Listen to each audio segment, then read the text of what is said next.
Hello everyone, welcome back to our channel. आज मैं फिर से आ गई हूँ एक नई वीडियो लेके। तो जैसे कि लास्ट वीडियो में बताया था, आज का टॉपिक है फॉलिक एसिड।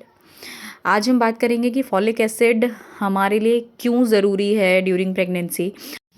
चलिए तो वीडियो स्टार्ट करते हैं। अगर आपको अच्छी लगे तो लाइक, शेयर और सब्सक्राइब कीजिएगा। और अगर कोई भी क्वेरीज़ हों तो कमेंट सेक्शन आपके लिए ओपन है, प्लीज़ कमेंट करिएगा। Vitamin B9 molecule same form है फोलेट एंड फॉलिक एसिड की। फोलेट जो होता है वो नेचुरली हमें green leafy vegetables, berries, nuts, lentils इन सब में मिलता है। और जो फॉलिक एसिड है वो हमें वो नेचुरल फॉर्म में नहीं मिलता है। वो मैन मेड सप्लीमेंट है जो हमें बाहर से एज अ कैप्सूल और एज अ टैबलेट इनटेक करना पड़ता है।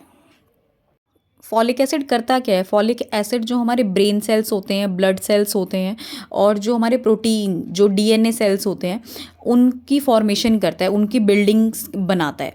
तो ड्यूरिंग प्रेगनेंसी ये आपकी बेबी की ब्रेन की ग्रोथ के लिए, स्पाइनल कॉर्ड की नॉर्मल डेवलपमेंट के लिए यूज़ होता है, इसीलिए ये सबसे इम्पॉर्टेंट है। यहाँ बात करेंगे कि रोल क्या है फॉलिक एसिड का हमारी लाइफ में, हमारी बॉडी में ड्यूरिंग प्रेगनेंसी। ड्यूरिंग प्रेगनेंसी कोई भी लेडी अगर अपने फॉलिक एसिड्स टाइम से नहीं ले रही है, अपनी डाइट प्रॉपर नहीं ले रही है, तो सबसे बड़ा ड्रॉबैक होता है उसके बेबी की ग्रोथ के लिए। उसके बेबी की जो ब्रेन और मेंटल डेवलपमेंट होती है, स्पाइनल कॉर्ड की डेवलपमेंट होती है, वो ठीक नहीं हो पाती है। और ये जो आप अभी स्क्रीन पर देख रहे हैं न्यूरल ट्यूब डिफेक्ट, ये सबसे मेजर पॉइंट है।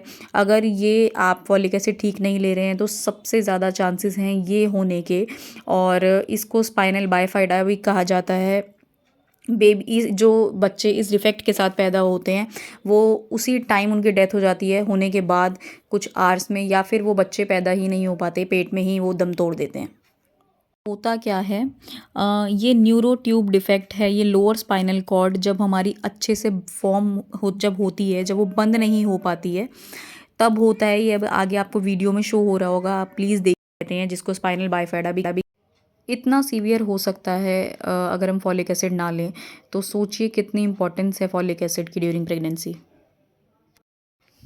ये डिसेबिलिटीज़ हैं स्पाइनल बाइफिडा की। लेग पैरालिसिस हो जाता है, डेवलपमेंट डिलेज होती हैं, और नर्वस सिस्टम प्रॉब्लम या नर्वस सिस्टम फेलियर ही कह लीजिए आप इसको। जैसे ही ये स्पाइनल बाइफिडा है, ऐसे ही एक और प्रॉब्लम होती है, एनेंसेफली कहा जाता है इसको। इसमें क्या होता है, ये एक ऐसी प्रॉब्लम है, एक ऐसी बीमारी है जिसमें बच्चा अंडर डेवलप्ड ब्रेन के साथ या इनकम्प्लीट स्कल के साथ पैदा होता है। पैदा होना ही बहुत बड़ी बात है, वैसे बच्चे पैदा ही नहीं हो पाते हैं। और अगर कोई, आपने बहुत जगह देखा होगा, मैं और ज़्यादा क्लिप्स लगा नहीं सकती थी बिकॉज एज अ मॉम मेरे लिए भी बहुत डिफ़िकल्ट है ये खुद भी देखना और आप लोगों के साथ भी शेयर करना। तो ये बस आप ये देख लीजिए कि अंडर डेवलप्ड स्कल है उसका। और ये भी सिर्फ इसी वजह से है, जो वो लोअर स्पाइनल कॉर्ड है वो अच्छे से बंद नहीं हुई है। यही उसका ये एक और तीसरा पैरामीटर है कि आर्ट्रियल सेप्टल डिफेक्ट हो जाता है। इसमें क्या होता है, जो बेबी के जो हार्ट का लेफ़्ट और राइट चैम्बर होता है, वहाँ पे होल्स हो जाते हैं, जिसको आप नॉर्मल भाषा में भी देखते होंगे और कहते होंगे कि दिल में छेद है। ये उसी की वजह से, उसी डिफेक्ट की वजह से होता है। ऐसे बच्चे भी ज़्यादा टाइम तक सर्वाइव नहीं कर पाते। आपने देखा होगा कुछ बच्चे लकीली वो रह भी लेते हैं 10-12 साल तक, बट उसके बाद उनकी डेथ हो जाती है। ज़्यादा चल नहीं पाते, घूम नहीं पाते, फिर नहीं पाते। ये फोर्थ स्टेज है जो होती है क्लेफ्ट लिप पैलेट, जिसको कहा जाता है। ये अब कॉमन तो नहीं कहूँगी, बट हाँ ये अब दिखने लग गई है। इसमें भी आपने देखा होगा, वो मैं क्लिप अभी अटैच कर रही हूँ, जो बच्चे का मुंह होता है, जो लिप होता है वो खुला हुआ होता है, वो पूरी तरीके से कंप्लीट फॉर्म नहीं होता है।